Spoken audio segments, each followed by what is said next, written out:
دەمامکی شانۆیی نوێترین کاری شانۆکار بورهان قەرەداغیە کە لە شاری هانۆڤەری ئەڵمانیا نیمایش کرا.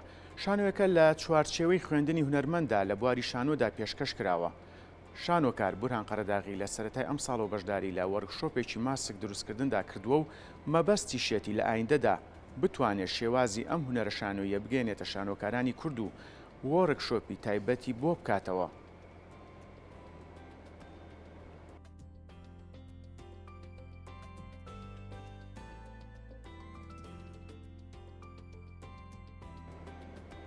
بۆ گفتوگۆکردنی زیاتر لەسەر ئەم بابەتە ڕاستەوخۆ هونەرمەند بورهان قەرەداغیمان لە ئەڵمانیەوە لەگەڵدایە.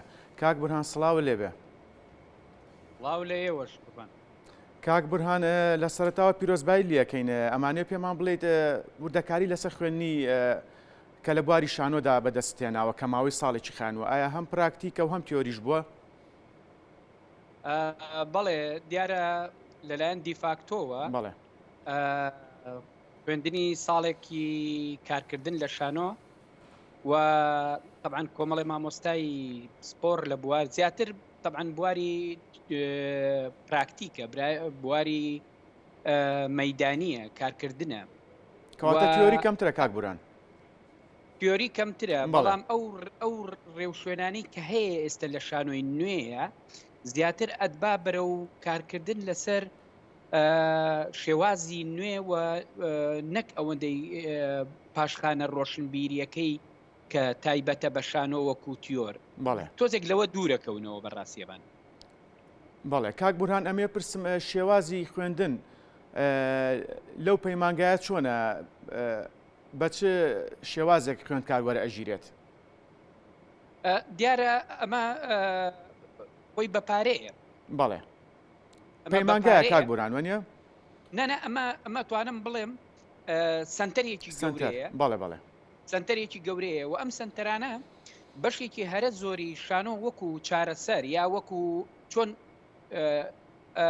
با بڵێن سۆسیال پیتاگۆگەکان با بڵێن ئەوانەی کە لە بواری کاری مناڵان و بواری نەخۆش و بواری پیر و بواری با بڵێن پەناهەندە و ئەوانە ئیشەکەن لە هەموو بوارێک لە قوتابخانەکان لە هەموو شوێنێک ئەمە سۆسیال ئاربایتە هەیە، سۆسیال پیتاگۆک هەیە، سۆسیال بترۆیە هەیە، هەموو ئەمانە هەن. اینجا ئەمانە ئەبێ بەشداری هەموو ئەو چالاکیانەکەن لە کۆرسی با بڵێن کۆرسی درێژخایەنی میوزیک، کۆرسی درێژخایەنی هونەری شانۆ. بەڵام شانۆ لە هەمویان مەیدانی ترە چونکە زۆر یاریتیایە، زۆر ئەکتیڤێتێتی تایە، چالاکی تایە، بۆیە ئەمان زیاتر ئەگەڕێنەوە بۆ ناو کاری شانۆ و هەموو ئیشکردنەکانیش لەسەر یاریە، لەسەر یاری بنیاتەنرێ و طبعاً ڕێگەی زۆر جیاوازیان هەیە. بۆ نمونە هیچ پشت نابەسن بە تێکستی نووسراو، پشت نابەسن بە شتی ئامادەکراوی پێشوەخت، بەڵکو پلانیان هەیە. ئەو پلانی لە ماڵۆ بڵێن مامۆساکە داهێنێ چەند یاریەکە، ئەم یاریانە هێنێ یا چەند ڕێگەیەکە. بۆ نموناڵێت تۆ چیرۆکی ئەم بەیانی خۆتم بۆ بجێڕەوە، ئەما بێ بە نمایشێکی شانۆیی ئیش لەسەر ئەمانەکە. بەڵێ کاک بورهانە ئەمێ پرسم ئەم سنتەرە تەنها خوێندکاری ناو ئەڵمانیا وەرەگرێ مەرجە بەس خوێندکاری ناو ئەڵمانیا خو لە دەروی ئەڵمانیاش پەیوەندی بۆ سنتەرەوە ئەکەن بۆی ئەو کۆرسانە وەربگرن؟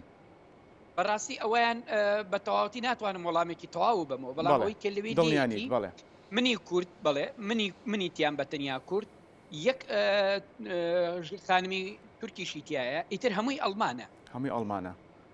هەمووی ئەڵمانە.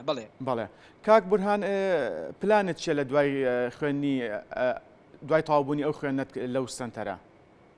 پلانی دوای هەر بۆ زانیاری ئەگەر یەک تۆ زانیاری لەسەر ماسکەکە بین طبعاً ئەو بابەتی کە لەسەر ماسک پێشکەشمان کرد وەرکشۆپێکە بۆ ماوەی هەفتەیەک چۆن ماسکێکی ئیبداعی پێڵێن کریاتیڤ، یعنی داهێنرا و هی خۆتە خەیاڵی خۆتە، چەند ڕێگەیەکی زۆر سەری ئەگەر باسی بکەم بە خێرایی. یەکێ لەوانە تۆ چاوە نوقێنی و ڕسمی دەموچاوی برادەرەکە بە چەند هێڵکاریەکەکەی یا لە ماوەی چەند ساتێک ئەمە بەستە. بەڵێ ئەو دانیشتووە لە بەرامبەرێ بەس ڕسمەکەی دوایی ئەم ڕسمە ئەگوێزی تۆ بۆ سەر قوڕی سناعی و بۆ کۆمەڵێ بابەتی تر و بۆ ئەو پێکهاتەکانی ناو ماسکەکە یا جاری وایە تۆ بەرامبەرەکە و دانیشتووە تۆ بێ ئەوەی سێری پەڕەکەوکەی وەکو مناڵ عەفەوی وێنەیەکێشی دوایی ئەماکەیتە فیگۆرێک و دوجار طبعا ئەمە چەند قۆناغێکە ماسکەکە لە ئەخیرا توانی طبعا نمایشی پێوەکەین ئێمە ئەم ئیشە هەماوەی هەفتەیە پێوەی خەریک بووین طبعا قۆناغی یەکەمی ئەو وێنەیە دوایی گەچێکە ئەمەی کە بۆ دەچشکان و ئەوانە لەسەر دەموچاوەکە کرێمی لێیت و ئەنج ئەو گەچەی لێیت ئەو شەف ئەو لەفافە و دوجار ئەنج قوڕی سناعی لەسەردانێ دوای قوڕی سناعەکە کاتە بە چەند قۆناغێک کاکبوران بەڵێ ئەمە تقریبان سێ چوار قۆناغێکی تەواوی پێ ئەچێت تا ماسکەکە دروستەکەی کاکبوران دوا پرسیار ئەگە بە کورتی وەڵامم بیتەوە زۆر بە کورتی ببوورە کاتم کەمە تا چەند گرنگە ئەو ئەزمونانە بۆ نمونە تۆ ئەو ماوەی ئەو ساڵەکە خوێنوتە یاخود هونەرمەندانی تریژ لە ئەوروپا چەند گرنگە بێنەوە هەرێمی کوردستان و وەرکشۆپ بۆ هونەرمەندانی تر ئەنجام بن ئەزمموی ئێوە بگوازرێتەوە بۆ هونەرمەندانی کوردستان سوودی لێ ببینن بە کورتی ئەگەر وەڵام بیتەوە بەڵێ بەڕاستی ئەمە زۆر گرنگە بەڵێ بۆچی گرنگە لەبەرەوەی ئەم شانۆیەکی ژیانیە یعنی شانۆیەکە بۆ ناو هەموو تاکێکی کۆمەڵ ئیسفادەی لێ یەکرێ وە سوودی لێ وەرەگیری بەداخەوە شانۆ لە لای ئێمە تەنها وەک هونەرێکی دابڕاو لە ژیانی خەڵک لە ژیانی ڕۆژانەی خەڵک کارەکە بۆ نمونە کۆمەڵی گروپێکە چنە قاعەیەکە و نمایشێ دروستەکەن و ئیتر دوایە بێ خەڵک بچێت چەپڵیان بۆ لیاوی نمایشەکە ببین نەخێر شانۆیەتە ناو ژیانی خەڵکەوە ژیانی چارەسەرکردنی باڵێن بۆ چێژوەرگرتن بۆ چارەسەری نەخۆشی